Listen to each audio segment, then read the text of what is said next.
Usa kaming gabi pag-usap, mga angkolog, mga auntie, at siyempre sa mga nakatutoy sa atin, no? Ayan, pinag-usapan po natin mga kabisyo, ang mangyayaring putukan po. Mamaya-maya po. Hindi po yung putukan po sa loob ng bahay, sa kwarto, kaya naman sa motel o kahit saan yan. Yung putukan po sa loob po dito sa Love Radio Manila. Kasi po, eto po yung anniversary po ng Love Radio. Ayan, sabay po yan sa Valentine's Day. So, congratulations Love Radio. Yun! At alam mo na naman, at hindi lang yan mga kabisyo. Simula ilang minutes na lang. Siguro mga 30 minutes from now, yan, sure ball na yan, bago na. Oo, may mangyayaring pagbabago po.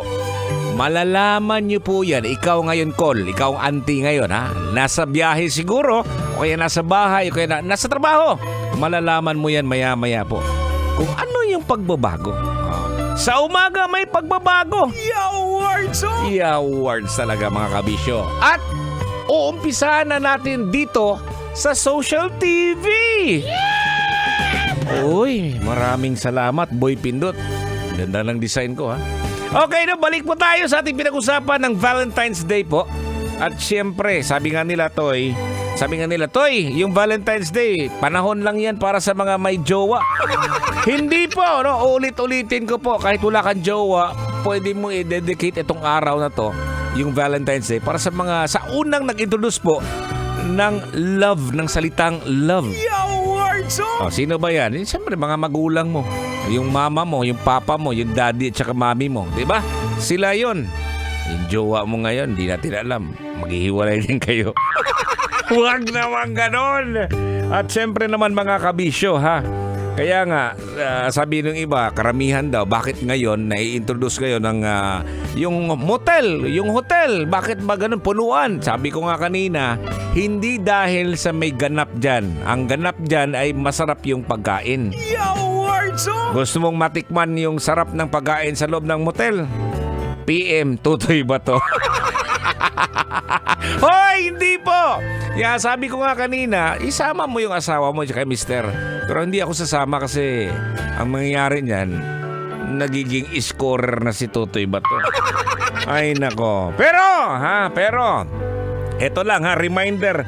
O baka naman, meron kayo, no? Kapag may nakita kayong DJ sa motel bukas o maya-maya. Wala akong sinabi kung sino yan, ha? Ibig sabihin yan, may ka-meet up lang yan na client. Di ba? May ka-meet up na client para sa isang importanteng event. Trabaho lang. Walang personalan. Di ba? Diretso kaya ako ngayon. May imi-meet up akong client. Again, no, February 14. Ayan, maya-maya po yan. Happy anniversary Love Radio. Ilang taon na ba ako dito sa Love Radio? Hindi ko na mabilang eh. Di ba? Hindi kasi ako yung tao na, hindi naman ibig sabihin kinakalimutan ko, pero I live each day, no? Yung day by day natin ninanamnam yung araw, no? Hindi ko na iniisip kung ilang taon na ako dito. Kasi pag iniisip mo yung taon, mga kabisyo, gulang patas karabaw. Yan, shoutout po sa ating mga Grab driver. Yan, marami po salamat, no? Taxi drivers natin. At may nag-message po sa akin dito. Sabi niya, Toy, i-appeal po, isama mo naman yung yung trailer truck, no? Yung mga nakapila po dyan sa may pier area. Nakatutoy yan lagi dyan. Marami pong salamat po mga kabisyo. Eto, si Black Lady Canyadilla. Ayan. For me, Valentine's is not for lovers only, but especially sa parents kasi silang nagbibigay ng unconditional love. Happy birthday to my Papa Jaime Bantugay. Bukas po, February 14. Maya na yan. Sana po mabasa. Salamat, Totoy Bato. Wab you pa, no? Sana po mabasa on air. Gabi-gabi po kaming nakikinig po sa inyo. Salamat. Happy 40th anniversary sa MBC. More kulitan and more tawanan. Marami pong salamat, no? Karat may kong tingog, no? Ayun nga. Ito si June Coro Deltas, Idol Toy, Idol Call Totoy Bato. May gabi, pa-shoutout naman po. Akong agaw Nelson Porlas na bumibiyahe ngayon. ug sa akong bilas na Grab driver Alvin Sombe, Greg Mejares, daghang salamat idol. Yan ang sinasabi ko inyo sinasabi ko na sa inyo mga kabisyo, no. Etong programang to mga kabisyo, talagang naniniwala ako. Talagang yawards.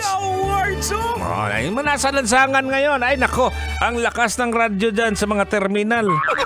Di ba? Ayun. So, wag niyo pong kalimutan na ang etong Valentine's Day po mga kabisyo, para sa ibang tao, ito ay isang pagkakataon upang iparating ang kanilang nararamdaman. At syempre, magbigay po ng special na oras, no? Kahit naman magbigay ka rin naman ng isang bulaklak siguro. Okay na siguro yan, no? Para naman maramdaman din naman. At sa mga magpo-post po, para sa akin okay lang po yan. Kasi naisi-share nyo po ang inyong nafe-feel na kayo po'y natutuwa na nabigyan kayo ng bulaklak. Diba? At marami tayong mga balon sa harap po. Kung kayo po'y nanonood sa atin social media, meron dito ang balons na unlipap. Ayan, tama-tama. Okay. Ayan. Sige. Ayun. Alam niyo mga kabisyo, andito pa si Robin Siena. Nakatuwalya.